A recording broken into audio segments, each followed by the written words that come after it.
चलिए, अब हमें ये प्रॉफिट एंड लॉस स्टेटमेंट को स्टडी करना बहुत जरूरी होता है, क्वार्टरली भी, ईयरली भी, to make a decision.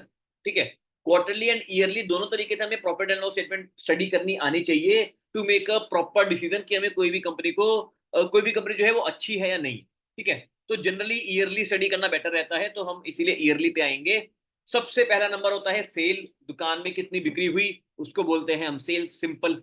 Expenses, company के पास हजार तरीके के एक्सपेंसेस होते हैं, material cost, manufacturing cost, employ cost, other cost, ये सारे होते हैं एक्सपेंसेस। जब भी कंपनी में से सेल्स में से एक्सपेंस को माइनस किया जाए तो एक नंबर आता है, उसको बोलते हैं ऑपरेटिंग प्रॉफिट। उस नंबर को बोलते हैं ऑपरेटिंग प्रॉफिट। हमें ऑपरेटिंग प्रॉफिट से फर्क नहीं पड़ता, हमें फर्क पड़ता है ऑपरेटिंग प्रॉफिट मार्जिन से। ऑपरेटिंग प्रॉफिट मार्जिन होता है operating profit divide by sales. Operating profit margin होता है हमारा ओपीएम जिसको बोलते हैं, that is operating profit divide by sales. ये नंबर, अब हेमंत ज्यादा अच्छा है या कम अच्छा है, तो यार ऑब्वियसली ये नंबर जितना ज्यादा उतना अच्छा है, लेकिन इन टर्म्स ऑफ कंपनीज ये नंबर जो है स्टेबल स्टेबल होना चाहिए। जैसे पहले ये कम हुआ करता था, फिर 15%, 15%, 16%, 16%, 15, 16, 15, 16, ये नंबर बहुत स्टेबल है। अगर ये नंबर 3, 20, 40, 2, -3, 10, 4 इस तरीके से ऊबड़ खाबड़ हो रहा है तो कंपनी में गड़बड़ी है।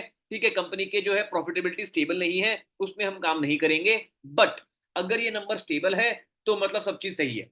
ये नंबर छोटा भी हो सकता है, ये नंबर बड़ा भी हो सकता है, depending on company to company. जैसे रिलायंस के जिस तरीके की इंडस्ट्री है, जिस तरीके का काम है, ये नंबर लगभग 17% है। अडानी पोर्ट्स के लिए ये नंबर कुछ और होगा, अडानी पोर्ट्स के लिए ये नंबर 50-60% के आसपास है। See, number can differ entirely based on industry की, कंपनी किस इंडस्ट्री में काम करती है। ठीक है, इवन कोई और कंपनी, अगर मैं सन टीवी देखूं, या सन टीवी तो छोड़ो, कोई भी कंपनी देखते हैं, जील का ही देखते हैं, जील के आई थिंक थोड़े से कम चल रहे हैं अभी, उतने कंसिस्टेंट नहीं है। हाँ, जैसे पहले 25-30% हुआ करते थे, अब कम हो गए हैं। तो ऐसे केसेस को हमें जनरली अवॉइड करना चाहिए, स्पेशली अगर ये ऑल टाइम हाई के आसपास हैं तो हम इन केस में जो है कभी भी काम नहीं करेंगे। बहुत नीचे है तो देख सकते हैं, वो अलग बात है। ठीक है, तो ये नंबर मोटा मोटा जो है कंसिस्टेंट होना चाहिए, छोटा बड़ा कुछ भी हो सकता है।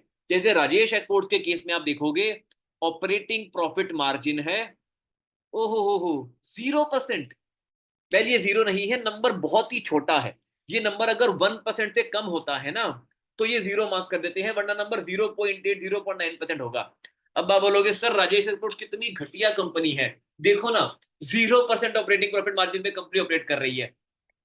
तो यार पॉइंट इस, कई सारे बेवकूफ यूट्यूबर भी सेम बात बोलते हैं कि ऑपरेटिंग प्रॉफिट मार्जिन ज्यादा होना चाहिए। जी बिल्कुल नहीं, कंपनी के बिजनेस का नेचर अलग अलग होता है। राजेश एक्सपोर्ट्स का जो बिजनेस है, इनकी सबसे बड़ी कॉस्ट होती है मटीरियल कॉस्ट। मतलब भाई ये सोना खरीद रहे हैं, अगर कंपनी 1,80,000 करोड़ रुपए का सोना खरीद रही है, सोने पे काम कर रही है, मेहनत कर रही है, रिफाइन कर रही है, उसके बाद यार आपको क्या लगता है, आप जो अपनी ज्वेलरी से सोना लेके आते हो, आप 5-10% मेकिंग चार्ज देते हो। कंपनीज जब बल्क में सोना खरीद रही होती है 5% देंगी मेकिंग चार्ज। आपको लगता है एक तरीके से गोल्ड को रिफाइनरी तो कर रही है राजेश एक्सपोर्ट्स, मेकिंग चार्ज 5% तो कंपनी ऊपर चार्ज नहीं कर सकती है, 1-2% ऊपर मार्कअप रख के चार्ज कर लेती है।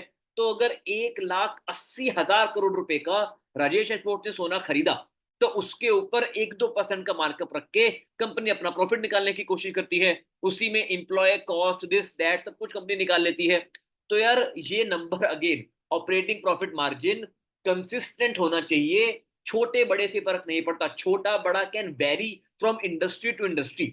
ये मैं स्पेसिफिकली मेंशन इसलिए कर रहा हूं क्योंकि सही में बहुत जो मेरे को ढंग के यूट्यूबर लगते थे ना, फॉर सम रीजन उन लोगों ने भी ऐसी बेवकूफ वाली बात की थी कि राजेश का एक्सपोर्ट में तो काम करना ही नहीं चाहिए, 1% ओपीएम भी कोई ओपीएम होता है क्या, छी छी।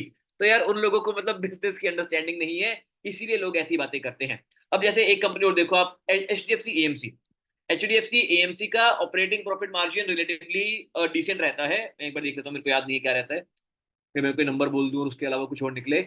या 76% के अराउंड रहता है, कंसिस्टेंट है। क्यों? क्योंकि कंपनी की कॉस्ट ही नहीं है, पैसा आ रहा है, कंपनी पैसा मैनेज कर लेती है।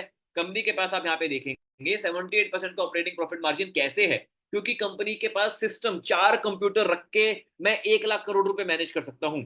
4 कंप्यूटर रख के, ठीक है, 2-3 ढंग के ट्रेडर की टीम को हायर करके 1-2 लाख करोड़ रुपए बड़े आराम से मैनेज किए जा सकते हैं, and this is exactly what these companies do. 3,000 crore रुपए इनके पास जो है सेल आती है, बेसिकली एयूएम इनका काफी बड़ा है। एयूएम से जो एक्सपेंस रेशियो ये कमाते हैं, वो एक्सपेंस रेशियो होता है 3,000 करोड़ रुपए।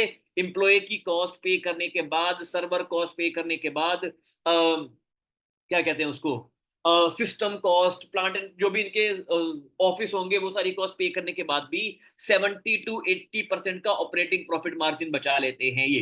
तो operating profit margin again in this case it is consistent. 50, 70, 80, 20, 40 ऐसे उबड़ खाबड़ नहीं है। इट शुड बी स्मूथ, एकदम कंसिस्टेंट होना चाहिए अक्रॉस द ईयर। बढ़ रहा है तो ऑब्वियसली अच्छी बात है यार, company is getting more and more efficient, तो बढ़ना अच्छी बात है, बिल्कुल अच्छी बात है, लेकिन घटना अच्छी बात नहीं।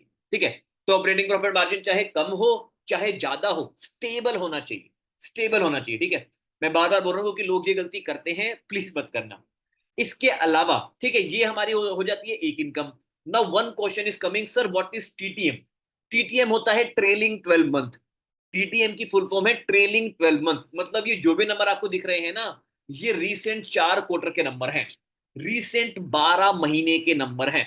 ऑन दी अदर हैंड, जो आपको मार्च 2024 के दिख रहे हैं, वो मार्च से लेके 4 नंबर है। इस तरीके से जो आपको मार्च 2024 में दिख रहा है ना रिजल्ट्स, वो मार्च 2024 से लेके 4 नंबर है।